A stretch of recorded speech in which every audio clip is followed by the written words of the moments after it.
Good morning, everybody. This is Miss Williams, and today is Tuesday, and it is May the 12th. Today, we're going to focus on two-step division equations.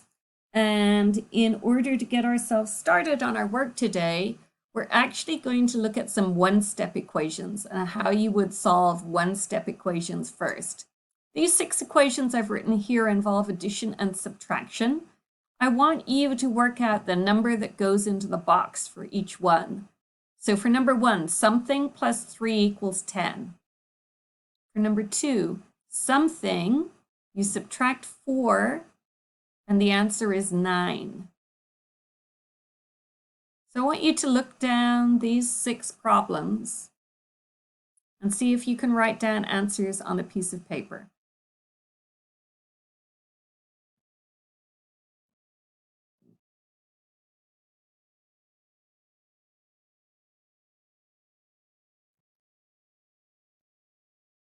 All right, let's look at number 1.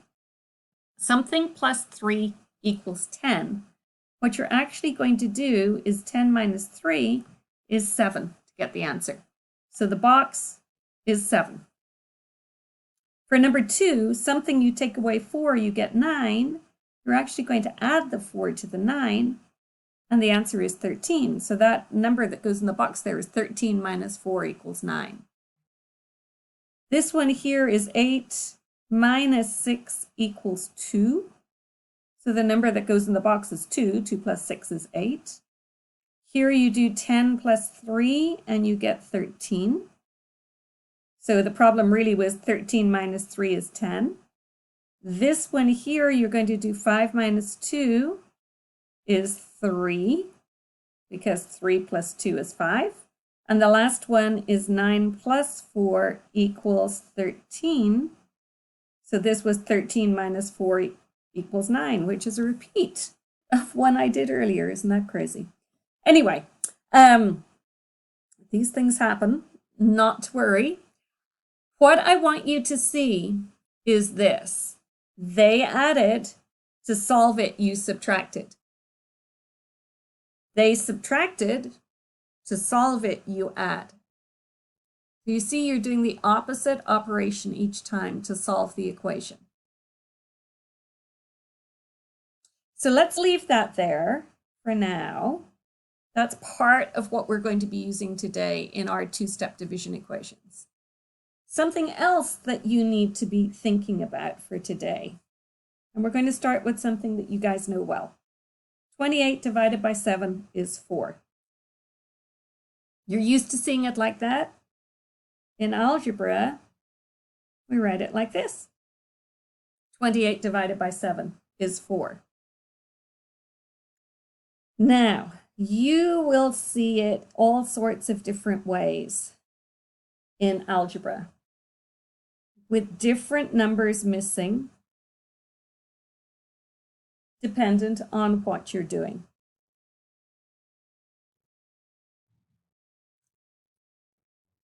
So you might see number 7 here,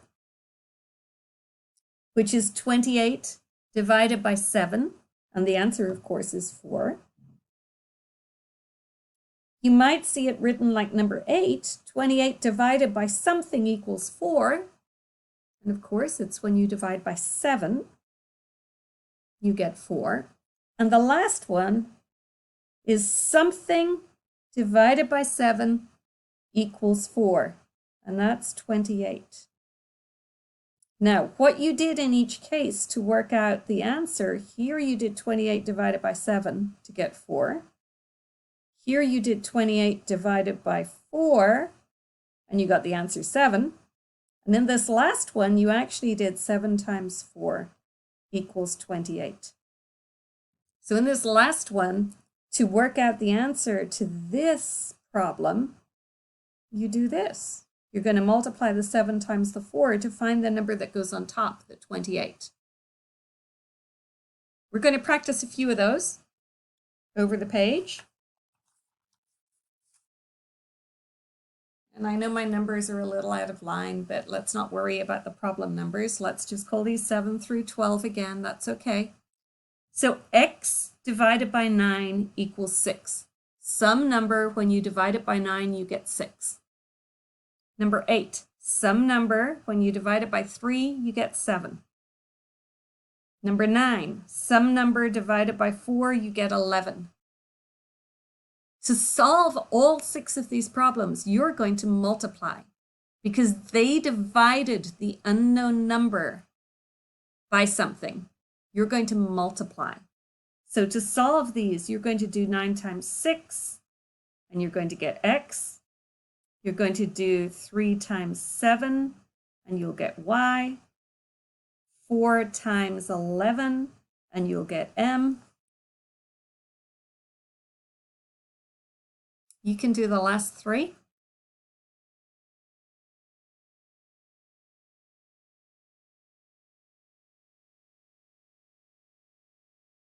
So the last 3 are going to be 6 times 5 is w, and that's 30.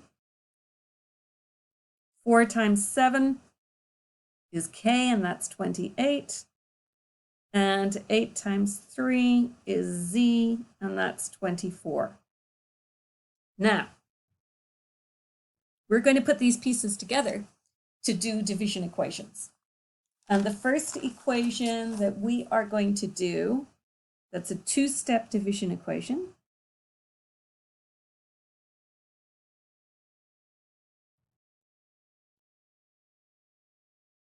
is this.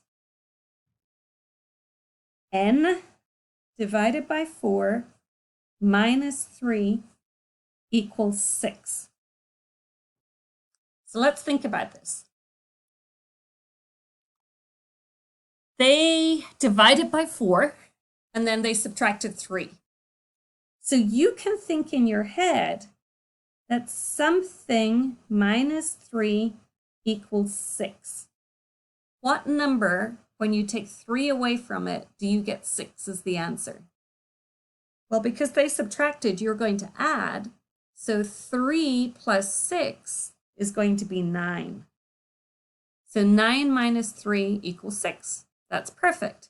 Now, instead of having a number here, we have this division expression. So n over 4, or n divided by 4, must be equal to 9. So let's write that down. A number divided by 4 is 9. You think about what we did up here. What should we do with the 4 and the 9? We're going to multiply them. So n is equal to 4 times 9. And 4 times 9, if I'm correct, is 36. So the answer to our equation is 36 divided by 4 minus 3 equals 6. Think about this. 36 divided by 4 is 9, and 9 minus 3 is 6. So we're good. Now, this is not the usual way you would write it using algebra. So I want to show you the way that you would write it using algebra. They would add 3 to both sides of the equation. So you do n over 4 equals 9. They would then multiply both sides of the equation by 4 to undo this division. We're going to multiply by 4, and I'm writing it as 4 over 1 because it's a fraction on that side. And on this side, I'm just going to write it as 4. Now, we can rewrite this left-hand side here as being 4 times n divided by 1 times 4, which is 4. And on the other side, on the right-hand side, I did 9 times 4 is 36. And then 4/4 is 1 whole. So 4 over 4 is an equivalent of 1, which means it's equal to 1. So really what I have here is 1 times n. So n equals 36. All right, let's do one more of these. Number 2. M over 5 plus 2 equals 8. Okay, so something plus 2 equals 8. So in your head, you're going to do subtraction. 8 minus 2, which is 6.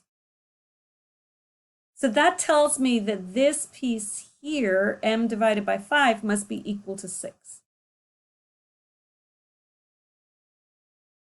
So some number, when you divide it by 5, you get 6. So going back to those problems we did earlier, when they divided, you're going to multiply to find the answer. So when they divided here, you're going to multiply. M is 5 times 6, which is 30. Now let's check. Is this true? 30 divided by 5 plus 2 equals 8. Well, 30 divided by 5 is 6. Is that true? Yes, it is. We're good. But now I want to show you the way they would write it in algebra, because it's really important for 7th and 8th grade that you're able to write this the way that it should be written algebraically. So here's the way they would write it in algebra. Let's put it into a nice box. Because 2 was added, you're going to subtract 2 from both sides. And then you get m over 5 equals 6. Now they divided, so you're going to multiply by that 5. And on this side, it looks like a fraction. On this side, it's just a whole number. Doesn't matter. We're multiplying by 5 on both sides. So 5 times m divided by 5 equals 30. 5 over 5 is equal to 1, and 1 times m is just m. So there's our answer. M is 30. All right, now we're going to do ones that look a little bit different. This is the last problem. A number plus 5 divided by 9 equals 2. So I want you to start with thinking of something over 9 equals 2.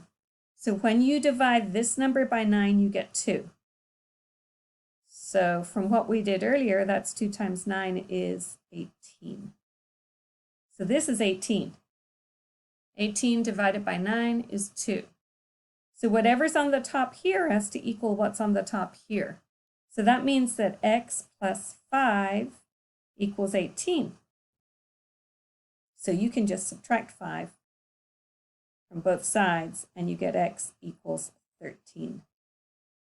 Let's see if that really works. We're going to check it. So x plus 5 over 9 equals 2.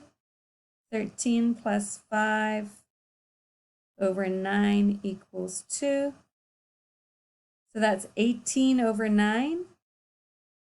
Does that work? Yes, it does. 2 equals 2. And we're good. Let me show you the algebra way to write this solution. I'm going to do it on a separate sheet because I'm running out of space. So this is going to be x plus 5 over 9 equals 2. You're going to start by multiplying both sides by 9.